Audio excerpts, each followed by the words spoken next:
Hey guys, we're on day 5 of filming, I think, April 19th, 2020. And today we're out here in a stand where we're gathering up firewood. I just wanted to go through a little bit about how we're choosing what trees to come down again.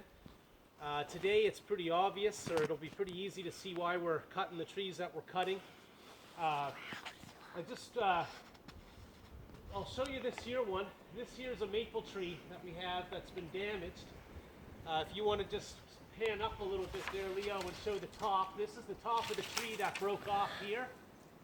And you can see there was another big limb up here that came and split right down this whole section of tree. And the other day it was hanging out across here. So we came along and we just sawed it off right at this juncture here.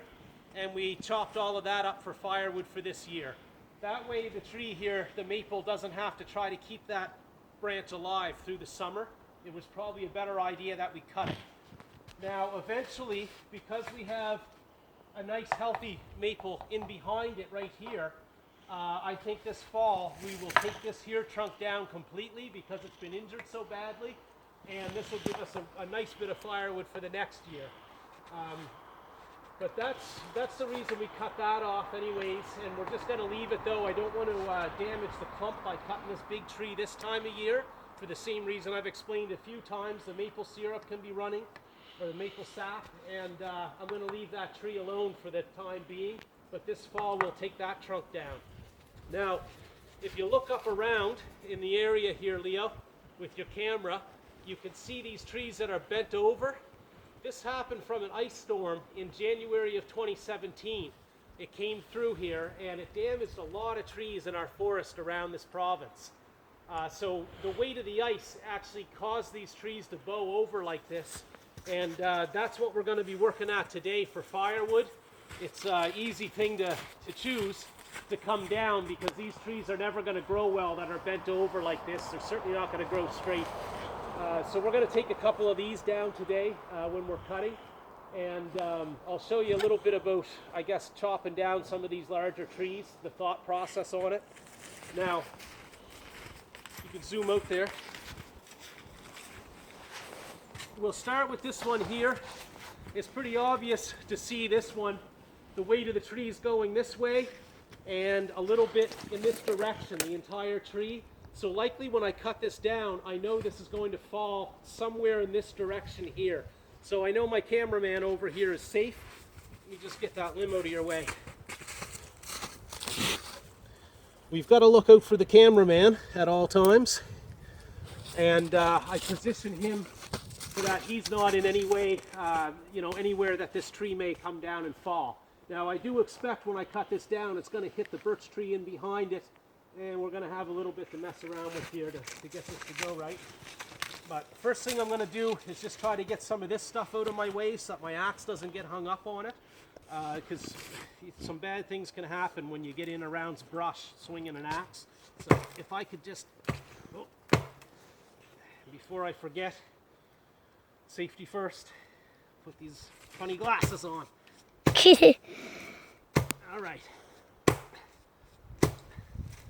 So there, that gets rid of some of these little branches out of my way. Now, for this one, I'm going to put a notch over here on the side that I think it's going to fall towards, and I'll do that first. That'll make it very easy, or less resistance for this to topple the way I want it to. And then my last few cuts will be over on this side here to make it come down. So this will just be a few minutes here of filming, and we'll get this thing down for us. After that, we can start sawing it up with the bow saw here. I like to take the trees down as low as I can to the ground so that we don't waste any firewood, and we also don't have big stumps left to trip over. If I had a chainsaw, I'd eventually come in behind us and razz these right off flat to the ground, and then they're out of the way.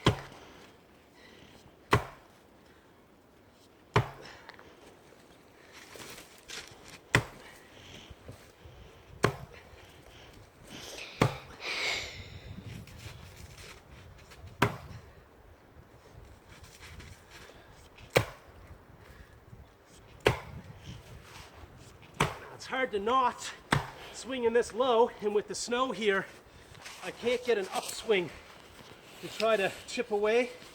Usually when you do this, you'll swing so many strikes down, and then you'll come at it from the other direction and try to chip out a piece.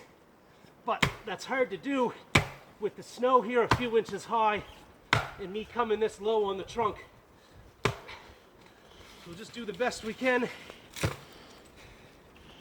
Again, I gotta get rid of this small stuff. I don't get hung up on it. Jeez.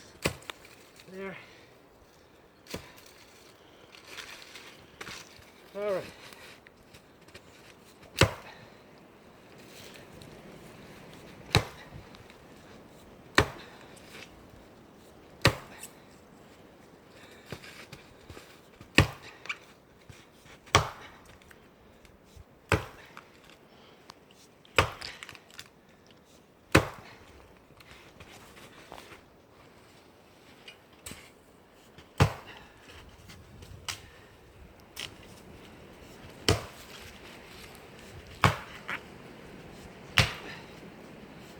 And this is one of these thicker diameter pieces that I mentioned that I'm actually not too keen on having to saw up later. It takes a lot more energy to cut it down and a lot more energy to split it into lengths.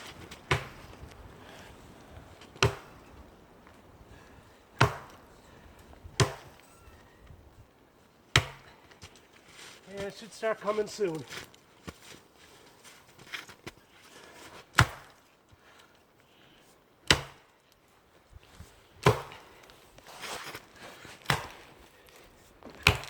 There.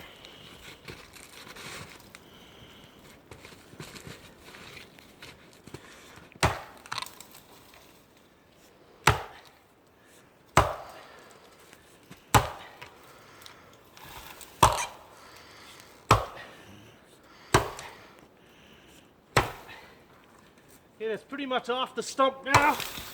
There she goes. And just like I thought, it toppled into those other birch trees. Now, to get that down safely, it'd be great if I can pick this up and move this stump, but this is a heavy tree. And now it's down in the snow. All right, feeling that, it means we just got to start junking it as is. So, we'll finish up the video here momentarily. I may come back and show you me junk a little bit, but what we're going to have to do next now is we'll just pick a spot up here. Again, my 3 lengths, 3 pieces of wood long, something about here maybe. I'll cut a little bit here with the bow saw. What's liable to happen is if I cut for too far through this tree, my saw is going to start to bind because the weight of the tree is coming in like this as I cut through, and so it'll bind my saw. So I'm going to get so far with the saw through this, and then I'll take the axe to the underside and I'll make it split that way. This piece will then come down, and then the thing's going to start falling more for us.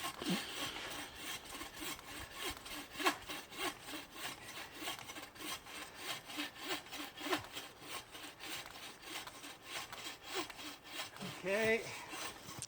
That's about as far as I want to take the saw blade, because I don't want to get that bound in there. And then a few shots this way.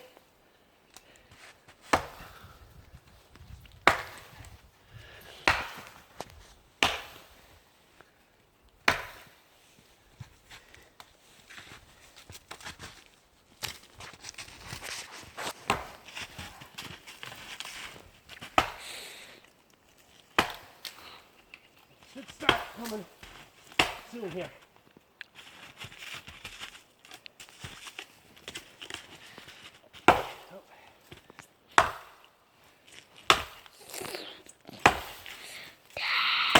There it goes. There we have it. Thank you for joining us for another video. We'll come back and explain a little bit more about the bow saw on another day. Like, share, and subscribe. Thank you very much for watching.